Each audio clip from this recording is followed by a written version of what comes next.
Ya, kelihatan ya slide-nya ya. Ya, kita mulai aja. Di sini nanti kita akan melakukan titrasi argentometri, di mana titrasi argentometri ya metode utamanya yaitu reaksi pengendapan ya. Di mana larutan baku sekunder yang digunakan adalah perak nitrat ya atau AgNO3 biasanya dengan normalitas 0,1 m.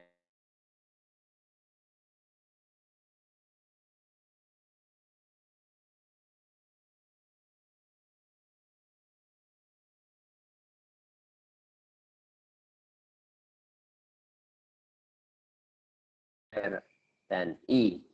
Berarti dia dapat menganalisis apabila senyawa tadi mengandung gugus alida tadi ya. Jadi kalau misalnya contoh untuk sampel kita yaitu KCl, yaitu kalium klorida, itu bisa. NaCl juga natrium klorida, BaCl atau juga Ki, kalium iodida, itu bisa ya. Atau juga misalnya untuk obat-obatan yang mengandung garam, misalnya di situ garam halida yang berperan bisa sering adalah klorida gitu ya, misalnya tiamin HCl ya, vitamin B1 bisa dianalisis juga menggunakan perak nitrat atau juga piridoksin HCl ya, itu juga bisa ya. Vitamin ya, atau senyawa-senyawa yang mengandung gugus atau garam yang mengandung yang klorid gitu ya. Nah, itu bisa dianalisis menggunakan titrasi argentometri ya. Nah, reaksi argentometri di sini ya apabila dia bereaksi dengan suatu halida ya, kalau kita lihat ya, dia menghasilkan suatu endapan yaitu AgCl ya, tadi saya bilang yaitu AgCl atau perak klorida yang cenderung berwarna putih gitu ya. Nah, endapan ini nanti kita praktekin dengan suatu indikator yaitu kalium kromat ya, akan mengalami kelebihan Ag+ ya, Ag+ dari arginindra tadi membentuk Ag2Cr4 atau perak bikromat. Nah, perak bikromat itu nanti dalam bentuk endapan warna merah bata ya. Yang endapan ini tidak larut sama sekali ya, baik endapan AgCl ya, kromat itu ya, tidak larut dalam larut apapun gitu ya di situ.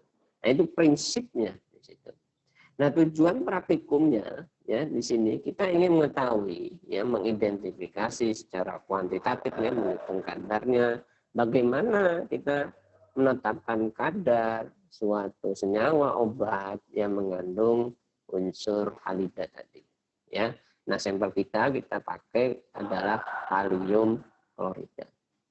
Nah, ini kalau kita lihat ya, ada metode analisis ya. Metode analisis itu meliputi bahan dan alat ya, termasuk cara kerja itu juga disebut metode analisis. Nah, metode analisis di sini meliputi bahan. Bahan yang kita gunakan adalah larutan baku sekunder itu sendiri, yaitu perak nitrat dengan normalitas 0,1 m. Ini normalitas dari perhitungan ya. Nanti kita akan melakukan pembakuan normalitas di situ. Yang kedua adalah Aquades ya sebagai pelarutnya. Yang ketiga adalah larutan KCl sebagai sampel atau NaCl sebagai larutan standar untuk baku primer ya. Kita nanti melakukan pembakuan dari AgNO3. Yang keempat adalah yaitu kalium kromat ya. Kalau tidak ada indikator nanti tidak terjadi perubahan warna tadi dari endapan tadi menjadi warna merah bata ya. Terus alatnya apa yang kita gunakan yaitu buret ya, buret 50 mili, beker gas 25. Wah, itu kayak kakean.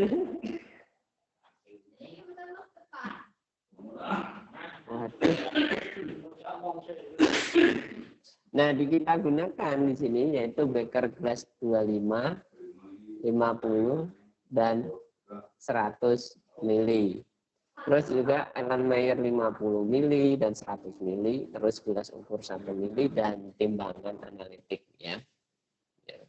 Di sini nanti untuk menimbang larutan baku primer dari NaCl.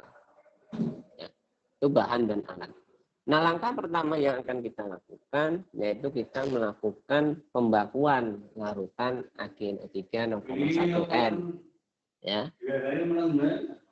Terus natrium klorida di sini ya itu sebanyak 250 mg yang menggunakan timbangan analitik tadi kita masukkan ke dalam Erlenmeyer, kita larutkan dengan air 50 mili ya karena dia garam kuat ya NaCl tadi dia pasti larut di dalam air ya. Kita goyang-goyangkan sampai larut.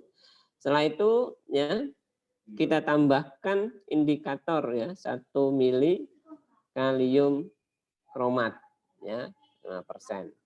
Setelah itu kita titrasi dengan menggunakan AgNO3 0,1N. Kita lihat perubahan warnanya menjadi warna merah coklat lemah. Jadi kayak udah warna merah kayak bata itu. Nah itu sudah. Nah reaksinya bagaimana kalau kita lihat? Yaitu reaksi Ag+, yaitu AgNO3 tadi yang bereaksi dari AgNO3 yang diambil adalah kationnya Ag+, Cl- ini dari NaCl ya. Ag+ dan Cl- bereaksi menjadi AgCl yaitu endapan putih. Nah, setelah tadi saya ceritakan, AgNO3 yang diterasi itu akan mengalami kelebihan. Nah, kelebihan tadi itu akan bereaksi dengan indikator tadi, yaitu CrO4 ya. Nah, ini membentuk Ag2CrO4. Nah, Ag2CrO4 ini adalah warna merah coklat ya, merah bata tadi. Nah, bagaimana kita menghitung? Kita menghitung normalitas sebenarnya dari larutan baku ini. Kita memakai rumus yaitu miligram NaCl yang kita timbang di sini yaitu 250 mg ya. Anda bagi dengan mili ya, mili larutan baku yang kita peroleh ya, AgNO3-nya berapa dikali Be NaCl ya. Be NaCl itu 87,7 ya. Ya. 87,7 ya karena di sini valensinya 1 ya AgCl-nya itu menjadi 87,7. Nah, di sini ya data pembakuannya kita bisa lihat ya. Ini adalah data pembakuan. Kita melakukan orientasi replikasi 1, 2 dan 3 ya. Itu berat NaCl yang kita timbang di sini ya, sudah ada. Jadi Anda membuatnya dihitung, orientasinya dihitung. Ya, untuk normalitas orientasi berapa ini sudah ketemu ya contohnya ini ya 0,0966 N ya. Anda tinggal melanjutkan saja yang sisanya yaitu untuk replikasi 1, replikasi 2, replikasi 3. Nah, bobot penimbangan untuk NaCl-nya berbeda-beda ya. Ini harus Anda perhatikan ya. Nah, nanti baru Anda hitung normalitas rep 1, rep 2 dan rep 3 diisi dengan menyesuaikan volume dari titrasi AgNO3. Nah, kalau sudah ketemu semua di sini ya dengan memasukkan rumus tadi yaitu dari ini ya contoh orientasi yaitu berat NaCl-nya adalah 250 mg, volume titrannya adalah 29,5 mili dikali Be-nya 87,7 gram per mol diperoleh 0,0966 N ya.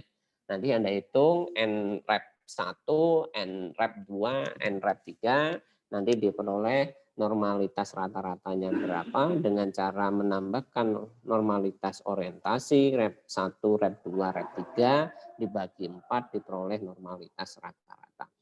Nah, normalitas rata-rata ini yang akan dipakai sebagai normalitas AgNO3 yang sebenarnya untuk melakukan penghitungan kadar. Ya. Sampai situ ngerti ya? Iya. Ya. Nah, sekarang pembakuan sudah jelas di situ. Nah, sekarang kita memasukkan ke sampel. Sampel yang kita gunakan, saya anggap saja semua ya memakai KCl gitu ya. KCl dengan konsentrasi yang berbeda-beda. Nanti ada sampel A, sampel B, sampel C dan sampel D atau kelompok 1 ya untuk kelompok A itu kelompok 1, kelompok 2, kelompok 3 dan kelompok 4 ya. Di sini ada 4 kelompok. Yang membedakan adalah konsentrasinya ya. Jadi konsentrasinya tiap kelompok nanti beda-beda ya berdasarkan volume titran yang berbeda-beda. Nah, sampel yang kita gunakan di sini adalah cairan ya. Ya, jadi larutan, ya bukan serbuk ya, seperti pembakuan tadi. Pembakuan tadi NaCl serbuk, KCl-nya kita gunakan adalah cairan. Nah, sampel yang kita gunakan, kita karena dia cair ya, diukur seksama, berarti kita menggunakan pipet volume. Pipet volume yang berapa? Itu 10 mili. Yang bulat itu ya, yang lurus, bulat, terus lurus lagi. Nah, diambil 10 mili, ya, masukkan ke dalam Erlenmeyer. Terus kita tambahkan 10 mili air, ya. Terus masukkan indikator kalium bikromat, kita titrasi, ya, sampai terbentuk tadi sama warnanya, warna endapan merah bata. Ya, seperti apa warna endapan merah bata nanti kita lihat di video habis ini ya untuk mengetahui ya, proses titrasinya seperti apa. Nah, di sini reaksinya kita lihat ya untuk sampel itu ya sama ya, tidak berbeda jauh dengan pembakuan tadi ya, yaitu AgCl membentuk AgCl endapan putih dengan nilai ya solubilitasnya ya AgCl itu 1,56 ya, sangat-sangat rendah ya. Ditambah G2CO4 ya, endapan merah ya, solubilitasnya juga semakin kecil ya, semakin rendah juga endapannya. Jadi pelarutan endapan ini sangat rendah ya. Jadi itu tidak akan hilang ya kalau kita lihat dari situ. Ya, membentuk perak kromatnya atau 2Ag2CrO4. Nah, ini untuk contoh sampel kelompok 1. Ya, di situ ada orientasi ya, kita melakukan pasti ada orientasi untuk mengetahui apakah sesuai apa enggak ya, terus replikasi 1, 2 dan 3. Di situ ada kadar KCl-nya ya yang diukur persen B per V karena volume yang kita ambil sampelnya dalam bentuk volume menjadi B per V. Tapi kalau kita menimbang itu menjadi persen B per B.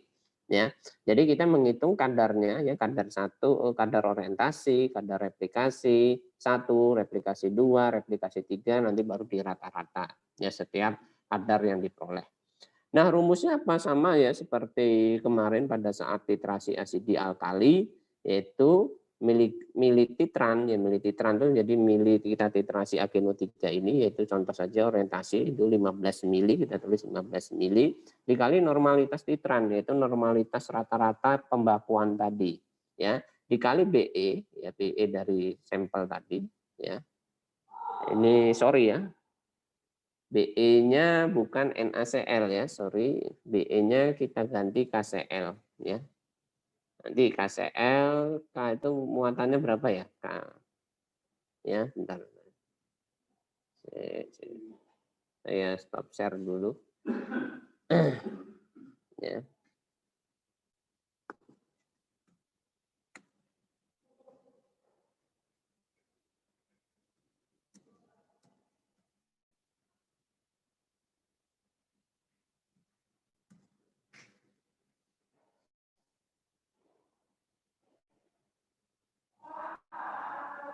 Tujuh 74,55 ya, 74,55.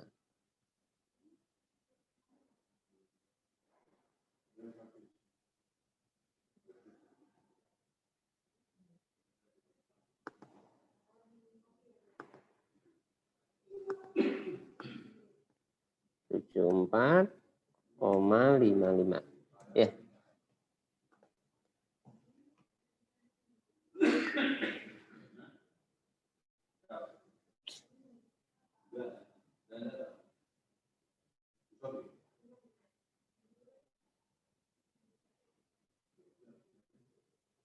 Kita masuk lagi ya.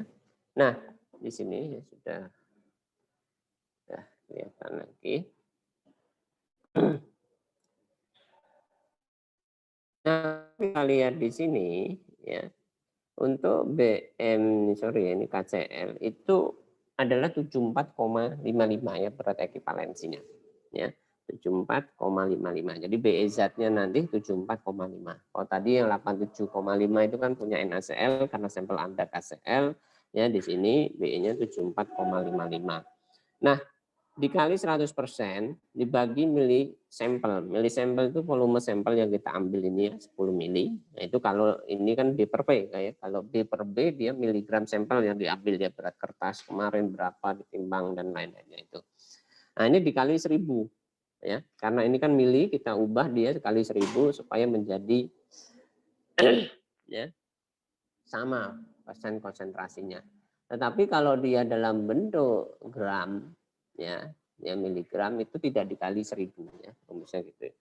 Nanti Anda memperoleh kadar, ya, misalnya kadar orientasi, habis itu hitung lagi kadar replikasi 1, terus kadar replikasi 2, replikasi 3, baru di rata-rata dibagi 4 ya, dijumlah bagi 4 diperoleh kadar rata-rata dari KCl. Itu juga sama ya untuk kelompok 2 ya, ini sorry ya, ini nanti B-nya Anda ganti yang sama yang pertama tadi ya, 74,55 ya. Terus ini juga sama, kelompok 3, kelompok 4 juga sama. Ya. Sampai sini ada yang ditanyakan? Ya, jadi Anda tinggal menghitung saja tadi rumusnya ya sesuai rumus tadi dengan BE yang 74,55 tadi. Ya, insya Allah nanti ketemu kadar dari KCl-nya ya tiap kelompok. Silakan yang ingin bertanya. Jelaskah atau tidak?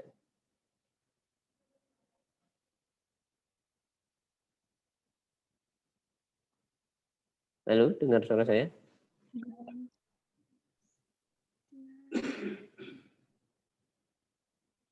Dengar?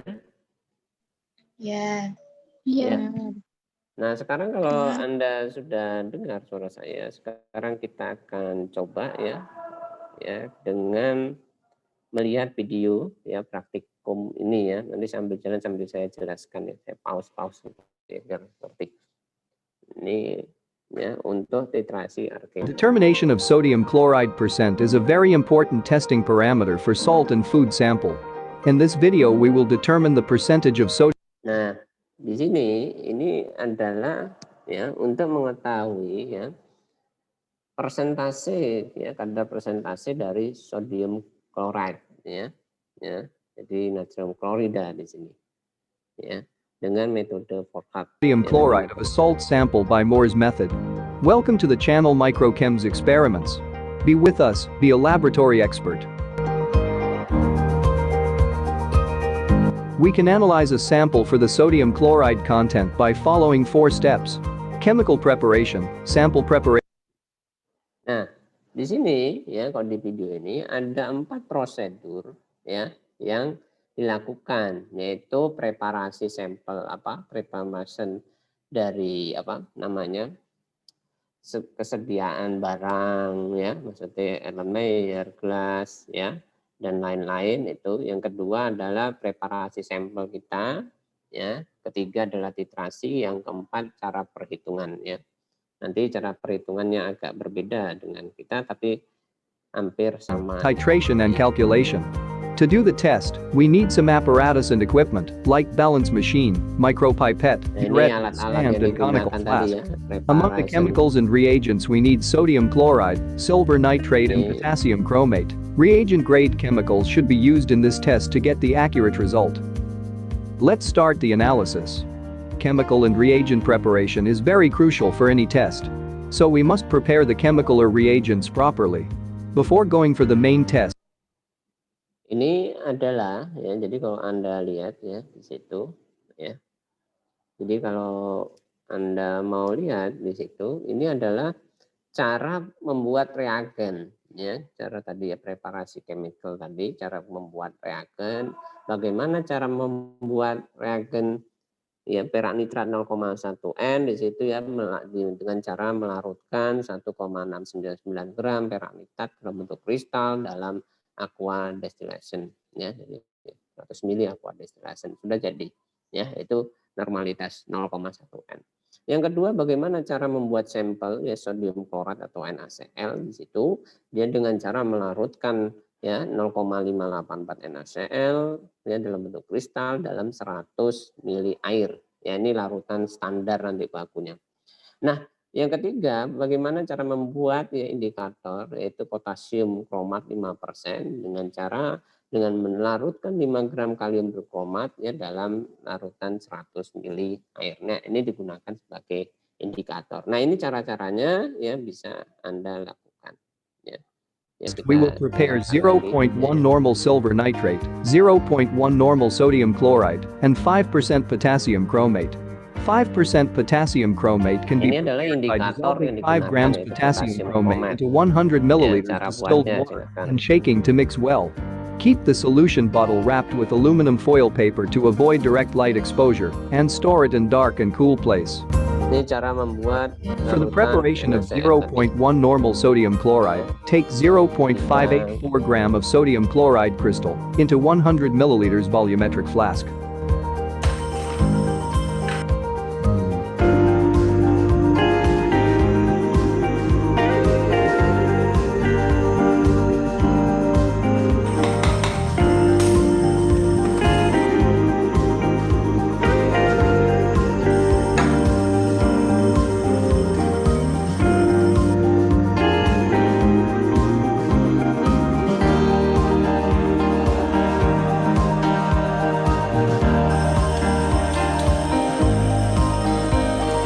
Add approximately 80 milliliters of distilled water into the flask and shake with hand well to ensure the complete mixing of sodium chloride and water. Now fill the flask with distilled water up to the mark.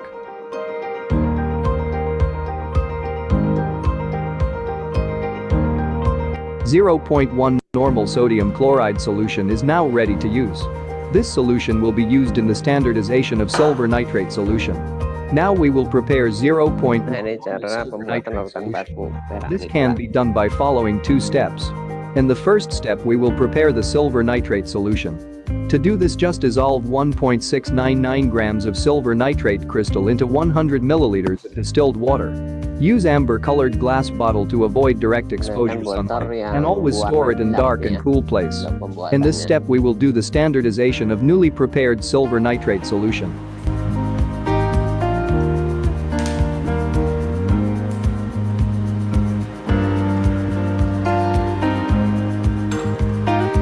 Take 10 milliliters of freshly prepared 0.1 normal sodium chloride in a conical flask. Jadi kita mau melitrasi ya, di situ memasukkan 10 mili NaCl ke dalam layer ya. Nah di sini dia tidak memakai pipet kolom. Nah ini indikatornya. Ya. Indikatornya kita ambil. Add 1 milliliter potassium chromate indicator solution and shake to mix well. Take 0.1 normal silver nitrate solution in burette, which is to be standardized. Start titration after taking the initial burette reading.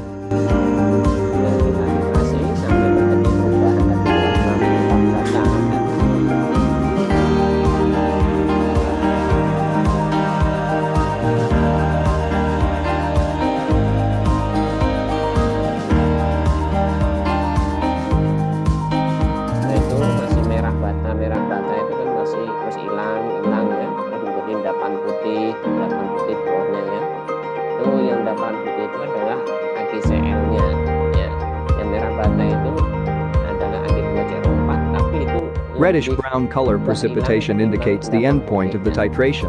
Nah, kalau sudah seperti ini ya, ini TAT-nya ya, merah bata sempurna ya. Now take the final burette reading. It's time to calculate the actual normality of silver nitrate. Calculation of normality is pretty simple. We can get the volume of silver nitrate V2 by subtracting the final burette reading from the initial reading, which is 9.9 milliliters. Normality of sodium chloride N2. Yes, saya stop dulu ya. Tadi burette pertama itu dimulai tidak pada 0, tetapi pada 37,6. Setelah diatitrasi ya, mencapai TAT itu pada volume akhirnya adalah 47,5. Jadi dikurangi ya volume akhir 47,5 dikurangi 37,6. Diperoleh volume titran yaitu 9,9 mili ya. Nah, normalitas NaCl-nya tadi ya, untuk sampel standarisasi 0,1 N, Ya, di sini volume yang diambil pemipatan NaCl itu 10 mili ya. Yang ditanyakan berapa normalitas dari agen itu sebenarnya ini untuk pembakuannya. Ya. Is 0.1 normal. Volume of 0.1 normal sodium chloride V1 is 10 milliliters. We have to find the actual normality of silver nitrate N1. Now we will put the values in the equation showed in the left side. By solving the equation, finally we have got the actual normality of silver nitrate solution is 0.099 normal. Finally we are ready to test our sample. At first we will prepare our table. Nah, ini tahap kedua yaitu tahap preparasi sampel ya. Kalau tadi pembakuan. Nah, sekarang kita lihat ya. Salt sample for testing. Nah, di sini contohnya sampelnya dalam bentuk serbuk. Kalau di pembelajaran kita sampel kita dalam bentuk padatan ya. Kebalikan ya. Kalau tadi untuk pembakuan dia dalam bentuk larutan, kita tuh dia padatan. Ya, untuk sampelnya. Sekarang ditimbang berat kertasnya berapa, terus diambil sampelnya itu garam. Weight approximately 0.25 gram of salt sample. 250 gram ya. Kita lihat.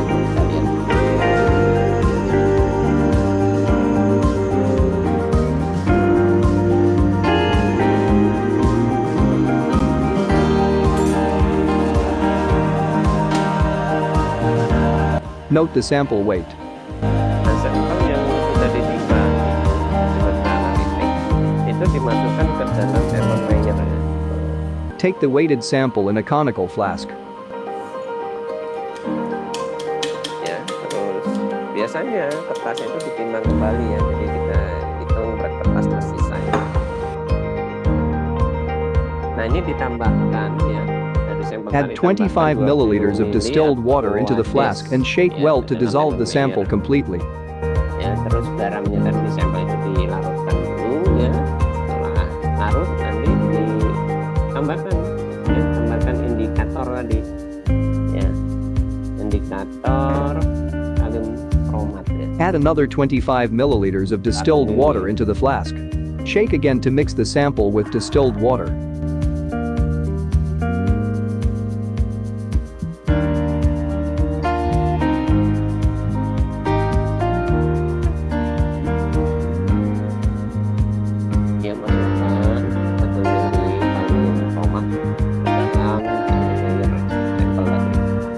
Add 1 milliliter of potassium chromate.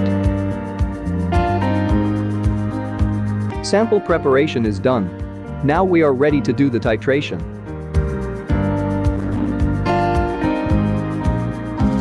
Take standardized silver nitrate into a burette. Take initial burette reading. Now start titration.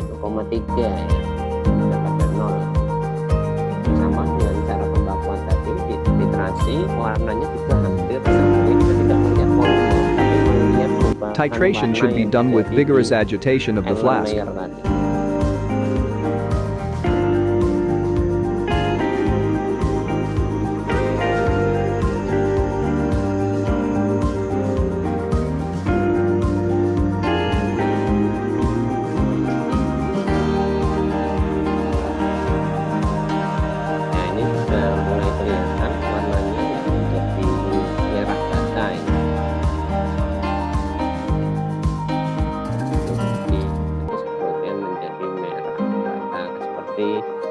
Pada larutan baku sekunder.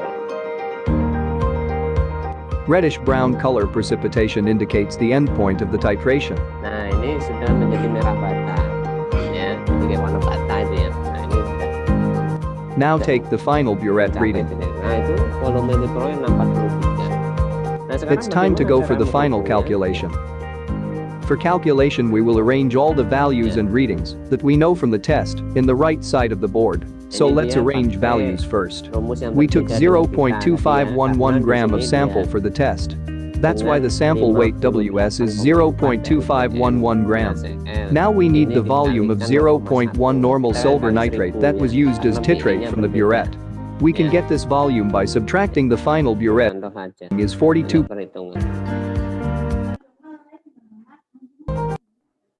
0.00584 comes from the equation.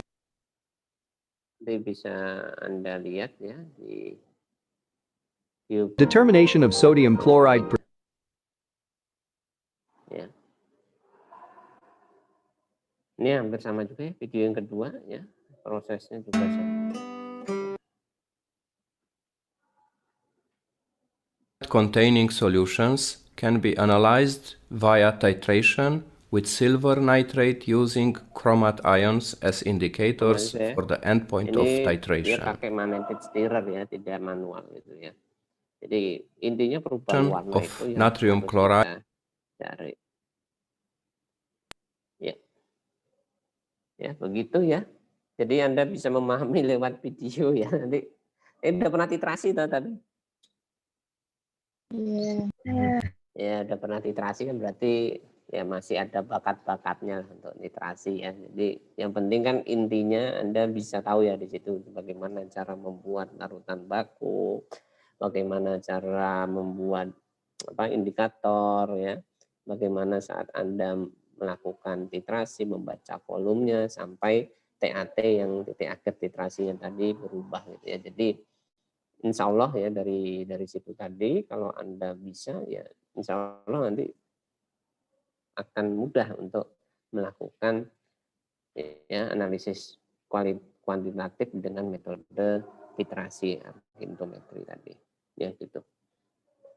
Nah sampai sini ada yang ditanyakan ya.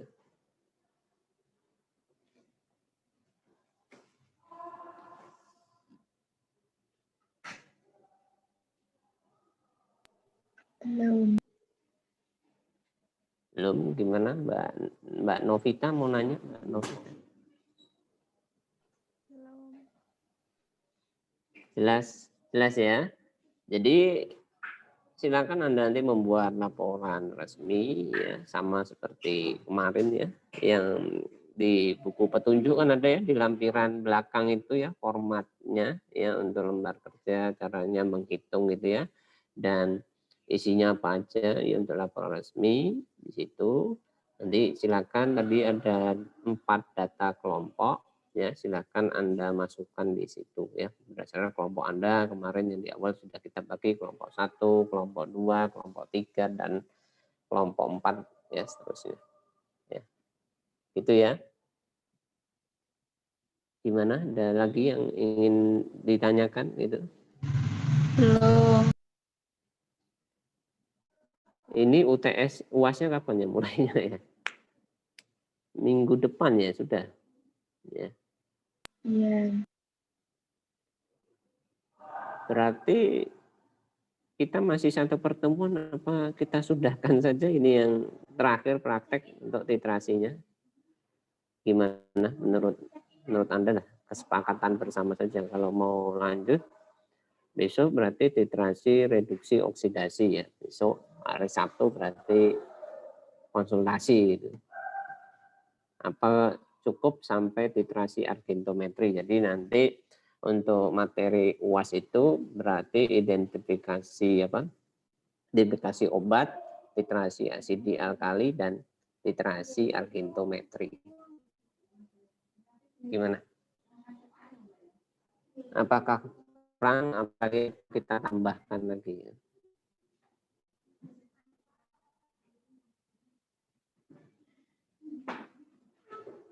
Silakan, Mbak. Nggak usah takut, silakan Anda jawab saja. Namanya diskusi biasa, silakan.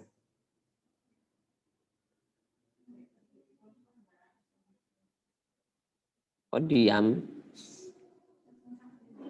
Saja. Kenapa, Mbak? Kalau malu jawab ya diketik aja di kolom chat gitu aja. Ya, apakah ini materinya apa kita besok masih praktikum ya gitu atau sudah Pak ini sudah cukup ya sudah. Nanti hari Sabtu kita ketemu cuma memberi kisi-kisi saja ya untuk persiapan UAS aja gitu. Minggu depan Anda sudah praktek ya. Ujian ya, ujian respons ya UAS di situ. Gimana apa Ditambahkan atau dikurangi? Apa ditambahkan atau sudah cukup? Nah, silakan. Cukup. Sudah cukup ya. Sudah cukup ya. Sudah, saya mah nyantai ya. Ya, nggak usah terlalu banyak materi juga ya. Kalau Bu Nita praktek di lab ya. Kemarin saya lihat statusnya Bu Nita praktek di lab ya. Itu kamu yang praktek bukan? Iya. Ya udah ya, nanti prioritas saya kosong saja, ya, anggap nilainya saja ya. Iya. Nah, ya udah ya, kita kalau nggak ada pertanyaan lagi kita akhiri saja untuk praktikum kali ini ya. Untuk materi nanti bisa Anda lihat di Google atau nanti saya masukkan di GC untuk PPT-nya. Ya, kita saja untuk praktikum kali ini ya. Kita ucapkan alhamdulillahirabbil alamin. Wabillahi taufik. Ya, wassalamualaikum warahmatullahi wabarakatuh. Waalaikumsalam warahmatullahi